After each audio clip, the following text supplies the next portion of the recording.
You don't remember being born. You don't remember your first word, your first step, or the first time someone held you and you looked up at their face. You don't remember learning what a dog was, or the first time you tasted something sweet, or the moment you figured out that your hands belonged to you. And here's the thing, those moments happened. They were real. You were there. You were conscious. You were feeling things, experiencing things, processing an entirely new world at an astonishing rate, and then it just vanished. Everything before roughly age 3 is gone for most people. Some people have a fragment or two from age 4, a birthday, a car ride, a smell. But the first years of your life, the most dramatic period of growth and learning your brain will ever undergo, exist in almost complete silence. No memories, nothing. So where did they go? Because this isn't like forgetting where you put your keys. This is a systematic, near total eraser of the first chapter of your existence. And for a long time, nobody could satisfactorily explain why it happens. Now, we have some answers, and they are genuinely fascinating. Let's start with the obvious question. Were you even conscious back then? Were you actually experiencing anything worth remembering? Yes. Unambiguously yes. Infants are not passive receivers of sensory input. They are active, curious, emotionally responsive beings from extremely early on. Newborns can recognize their mother's voice within hours of birth. They heard it in the womb, and the memory of that sound is already encoded before they've even seen daylight. Within days, they show preferences. They respond differently to faces they've seen versus faces they haven't. They cry differently for hunger versus pain versus loneliness. There is someone home. A real experience in consciousness is present from the very beginning, and yet none of it sticks. Not in a form you can access. Now, the first major clue to understanding why comes from looking at what memory actually is and how it gets built. Memory isn't a recording.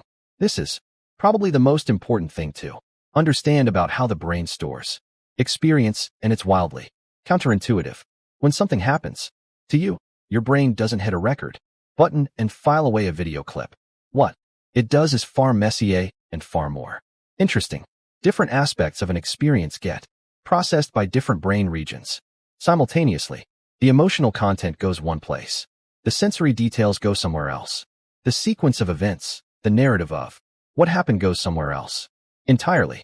For you to have a retrievable, autobiographical memory, a memory of the I was there and this happened to me variety, all of those pieces need to be linked together and consolidated into a stable, accessible package. That process requires a specific brain structure called the hippocampus. The hippocampus is the brain's memory indexer. It's the region that binds the scattered pieces of an experience into a coherent whole and files it somewhere you can later retrieve. Without hippocampal involvement, you might process an experience. You might even be affected by it emotionally, but you won't have a conscious narrative memory of it that you can deliberately recall. And here's the key. The hippocampus in human infants is dramatically underdeveloped, not slightly behind, not almost there, dramatically functionally incomplete in the first years of life. The neurons are there, but the connections between them, the dense complex network of links that allows efficient memory encoding and retrieval hasn't formed yet. The hippocampus undergoes significant development through the first 2 to 3 years of life, and in some regions, continues developing well into adolescence. A baby experiencing something beautiful or frightening or joyful is like trying to record a video on a camera that doesn't have a memory card yet. The lens is working, the processor is running, but there's nowhere for the footage to go. So the memories don't form in the first place, not in the retrievable narrative sense, not the kind you can pull up 30 years later and play back. That's the first part of the answer, but it's not the whole answer because it still doesn't explain why most people can't access memories from age 2 or 3, even though the hippocampus is considerably more developed by then than it was at birth. This is where it gets even more interesting. There's a second factor, and it has to do with something called neurogenesis. Your brain grows new neurons throughout your life. This was considered controversial for a long time. The old assumption was that you were born with all the neurons you'd ever have, and that was it. That turned out to be wrong. New neurons are generated continuously, particularly in The hippocampus. Now here's the twist. In early childhood, the rate of neurogenesis in the hippocampus is extraordinarily high, far higher than at any later point in life. The infant brain is generating new hippocampal neurons at a rate that simply doesn't happen in adults. And all of those new neurons need to be integrated into the existing network. They need to find their place, form connections, wire themselves into the system. That integration process is disruptive. It destabilizes existing connections. It essentially rewires the filing system. Think of it like this. Imagine you have a library, not a big organized library, a young chaotic one that's adding hundreds of new shelves every single day. Books are being added faster than they can be properly cataloged. The organization system keeps changing as new sections are built. Old books don't necessarily stay where you put them because the shelves themselves keep moving. That's your hippocampus in the first few years of life. The very thing that makes the infant brain so extraordinarily good at learning, that explosive growth, that relentless generation of new neurons is simultaneously the thing that makes it almost impossible to form stable long-term memories. Rapid neurogenesis trades away memory consolidation in exchange for learning capacity. The infant brain is optimized for absorbing new information at maximum speed, not for filing it away in a form that will be accessible decades later. You were learning faster than any adult ever could, and the cost of that speed was forgetting everything. But there's a third factor, and this one is the strangest one of all. Language. This sounds simple at first. Of course, babies can't form verbal memories. They don't have words yet. But it goes deeper than that, because the relationship between language and memory is more intimate than most people realize. Autobiographical memory, the I remember when I was 5 and this happened kind of memory, is deeply structurally connected to language, not just because you need words to describe memories to other people, but because the internal experience of having a memory, of replaying it in your mind, of knowing that it happened to you and not someone else, that experience is mediated by language in ways that are hard to fully separate. When you remember something, you are in part narrating it to yourself. You're constructing a story, a sequence, a sense of self moving through time. And that narrative capacity, that ability to construct a story with yourself as the protagonist emerges alongside language. Infants have a sense of self. Research has demonstrated that, but it's a present tense self, and I am experiencing this right now self. The extension of that self backward through time into a retrievable personal history, the autobiographical self, requires language as scaffolding. Without language, there's no story. Without a story, there's no narrator. And without a narrator, there's no one to be the subject of the memory. You can't remember I was there if you don't yet have a stable language-mediated concept of I. Studies across cultures support this. Children who develop language later also tend to have later onset of autobiographical memory. Bilingual children often have the clearest early memories in the language they were using at the time, even if they rarely use that language as adults. People who learn sign language as their first language show the same infantile amnesia patterns as hearing children who learned spoken language, suggesting that it's not spoken language specifically, but language as a cognitive system that matters. The words aren't just how you express the memory. They're part of how the memory is built in the first place. So now we have 3 overlapping explanations. Hippocampal immaturity, explosive neurogenesis disrupting consolidation, and the absence of language as a structuring scaffold for autobiographical experience. All 3 are real. All 3 are happening simultaneously, and together they create a window of near total amnesia that covers the most formative period of your life. But here's what makes this genuinely strange. The experiences you can't remember still shaped you. This is the part that people don't always fully sit with. Your infant years are gone from your conscious, retrievable memory, but they are absolutely not gone from you. Everything that happened in those years left traces, deep structural traces that influence who you are right now. The attachment patterns you formed with your caregivers in the first year of life, whether you learned that the world was safe and responsive or unpredictable and unreliable, are encoded not as memories, but as implicit expectations, ways of being, emotional reflexes that operate below conscious awareness. If you were consistently soothed when you cried, your nervous system learned at a biological level that distress is temporary and help is available. That expectation shapes how you respond to stress as an adult, how quickly you can calm yourself down, how much you trust that things will be okay. If you were inconsistently responded to or left to cry without comfort, your nervous system learned something different, not as a memory, as a setting, a default calibration of how safe the world is and how much you can rely on other people. None of this is accessible to you as a story you can tell. You can't remember the specific night you cried and no one came, or the specific morning you were held and felt completely safe, but those nights and mornings added up into something, a posture toward existence that you carry without knowing you're carrying it. This is what psychologists mean when they talk about implicit memory as opposed to explicit memory. Explicit memory is the kind you can consciously access and describe. Implicit memory is the kind that lives in your body, your emotional reactions, your automatic assumptions about how relationships work and whether you deserve to be cared for. Infantile amnesia erases your explicit memories. It leaves your implicit memories completely intact. You forgot the experiences. You kept the lessons. The problem is, you can't examine lessons you don't know you learned. You just act on them and wonder why you respond to certain situations the way you do. Now let's talk about the fake ones, because here's where it gets uncomfortable.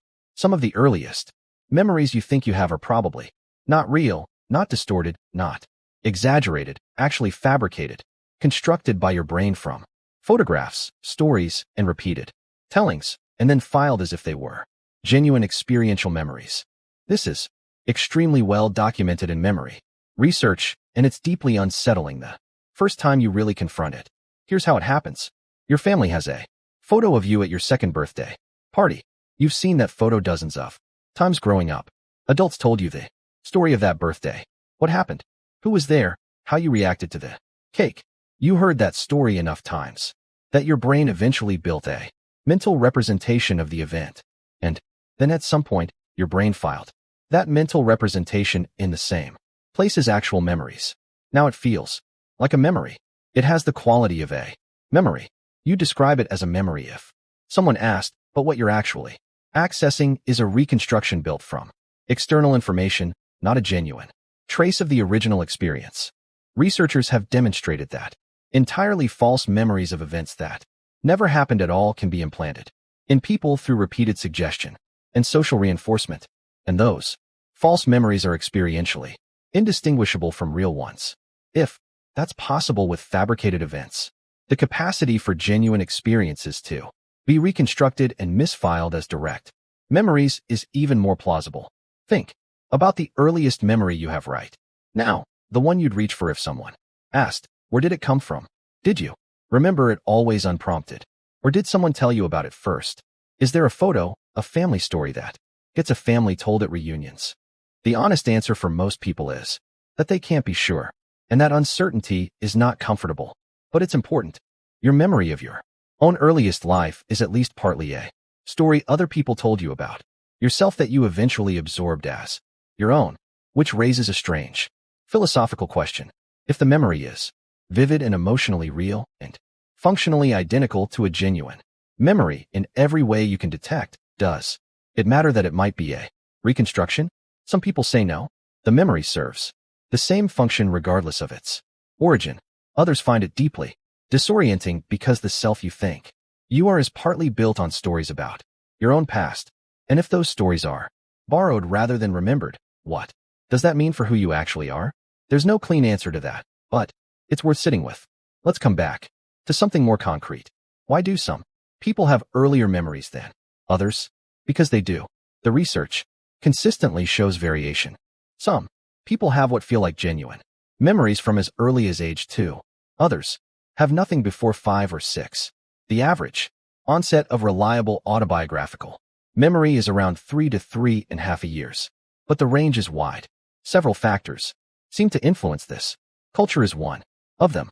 Studies comparing American children with children from cultures where parents less frequently engage in collaborative reminiscing, talking with children about shared past experiences, asking them questions about what they remember, narrating their own histories back to them, show that the cultural practice of memory talk significantly affects how early children begin forming retrievable autobiographical memories.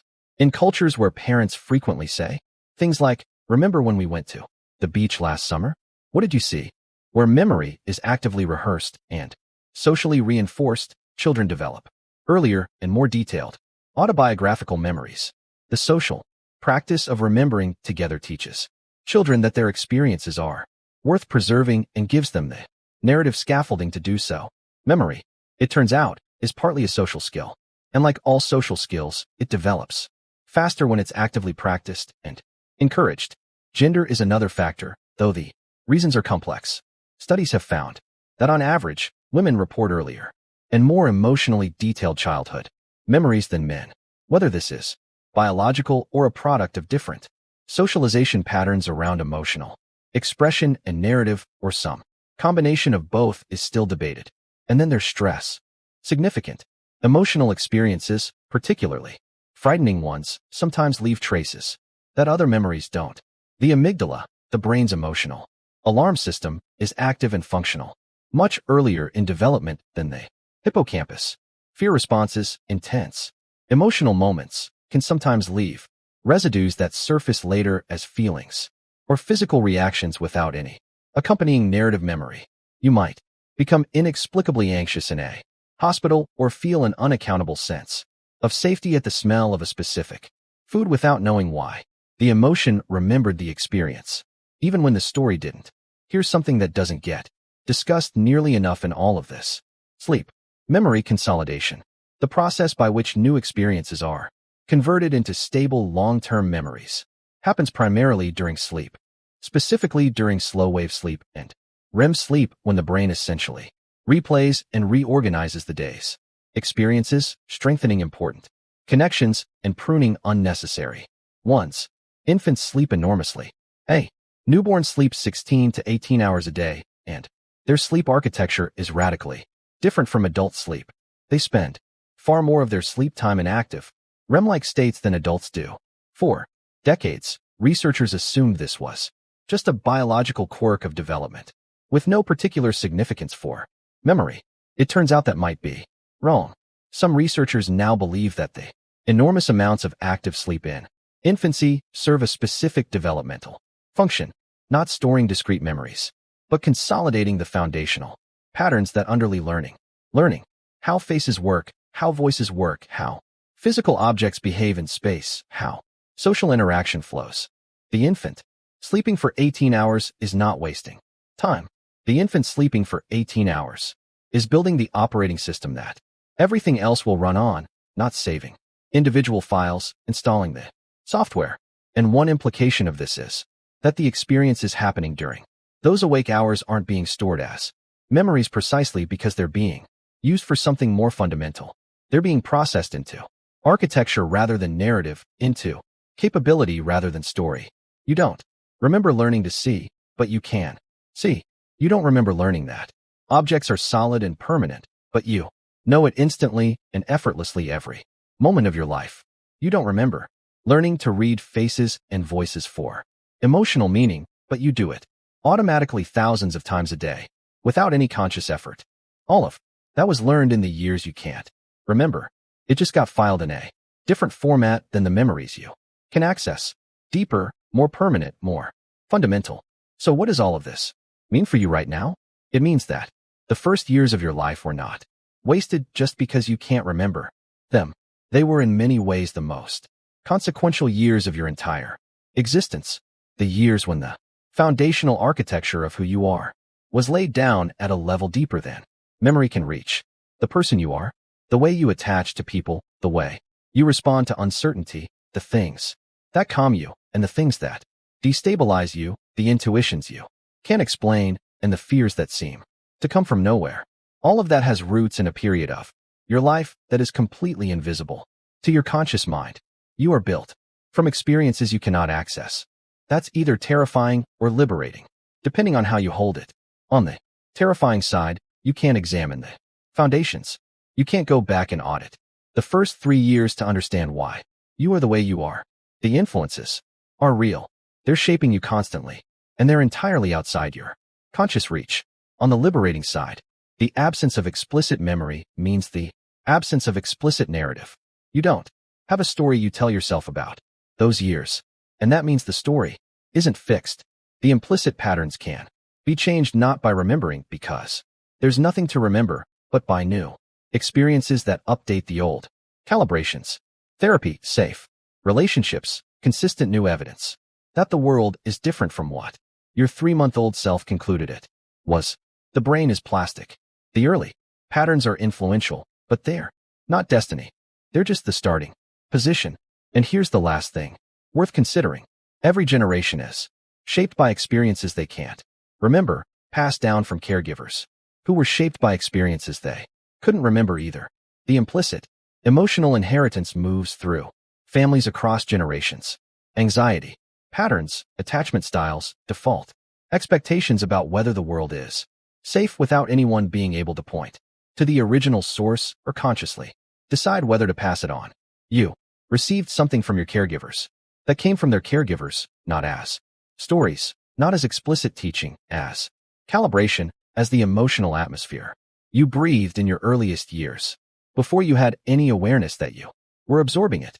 The memories are gone, but what they built is sitting inside you right now, quietly running the show in ways you barely notice. The first years of your life happened. They mattered more than almost any other years that followed. You just weren't allowed to keep the receipts.